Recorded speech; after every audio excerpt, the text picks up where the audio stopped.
अभी देखिए सरकार दो विधेयक को लाई थी। एक महिलाओं के लिए आरक्षण वाला बिल, संसद में इसी बात की चर्चा है कि भैया आप अलग अलग विधेयक लाइए, हम महिला वाला पास कर देंगे। हालांकि इसे संशोधन करके सरकार क्या कर रही है, दो चीजों को आपस में क्या कर रही है, मिला रही है। बोथ दोनों अलग अलग है। अब चूंकि सरकार पास तभी कर सकती है जब मेजोरिटी हो। अब की बार तो 400 पार का टारगेट रखा गया, तो मेजोरिटी से पास नहीं हो पाया। उसका रीजन ये था कि फीमेल लोग पॉलिटिकल इन्वॉल्व नहीं है।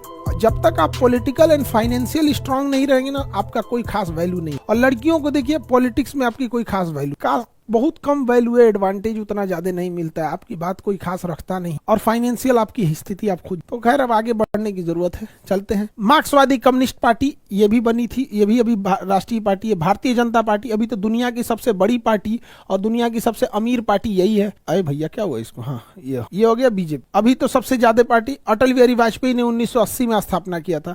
1980 में जब स्थापना किया, पहली बार चुनाव लड़े तो इन लोग का केवल 2 सीट आया था।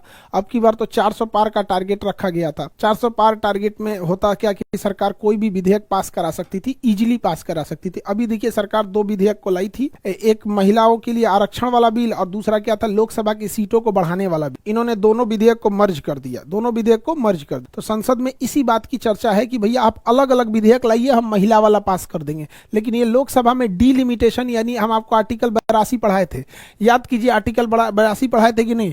आर्टिकल 82 पढ़ाए थे और कहे थे कि प्रत्येक जनगणना के बाद लोकसभा की सीटों में पुनः समायोजन होगा।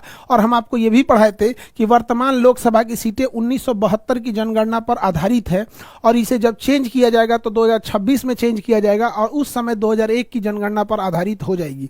हालांकि इसे संशोधन करके सरकार क्या कर रही है, दो चीजों को आपस में क्या कर रही है, मिला रही कि एक महिलाओं के लिए 50% जो है वो 1/3 जो है, 1/3 जो आरक्षण है या उससे जो, ताकि महिलाओं का रिप्रेजेंटेशन बढ़ सके। और ये डीलिमिटेशन, बोथ दोनों अलग अलग है। अब चूंकि सरकार पास तभी कर सकती है जब मेजोरिटी हो, तो मेजोरिटी से पास नहीं हो पाया।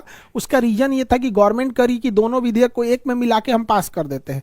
और जो साउथ इंडिया है, साउथ इंडिया, उनका कहना है कि हम महिलाओं के आरक्षण वाला विधेयक पास कर देते हैं।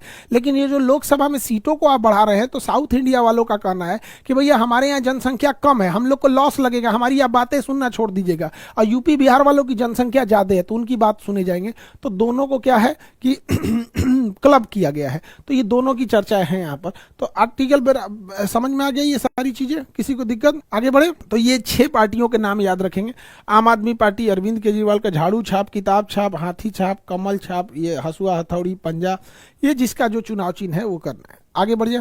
Any problem? देखो डीलिमिटेशन से साउथ इंडिया वालों को लॉस, जिनकी जनसंख्या नहीं है उनको थोड़ा सा डीलिमिटेशन से लॉस। ये तो हम पढ़ा चुके हैं आर्टिकल 82 में। आप याद कीजिए, हम आर्टिकल 82 में सब चीजों को पढ़ा दिए हैं। हाँ आर्टिकल 82 में पढ़ा दिए होंगे आपको।